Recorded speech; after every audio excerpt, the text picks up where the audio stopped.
Itinapon sa katinapaktapakan ng mga tumiwalag na miyembro ng kadamay ang kanilang mga ID.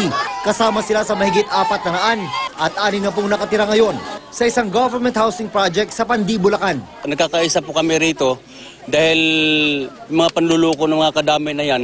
Sawa na raw sila sa sapilitang pagsama sa mga arali ng kadamay. Sinisingil po kami ng 150, 200, 300. Makapag-rally lang po, hindi po libre. Kami pa po ang nagbabayad nun.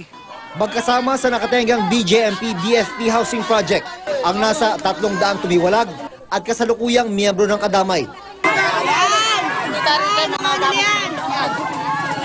Minaliit lang ng kadamay ang pagtiwalag ng iba nilang miyembro. Inakusahan nila ang leader ng mga tumiwalag na si Jeffrey Aris na sangkot daw sa iligal na bentahan ng housing unit sa Pandi.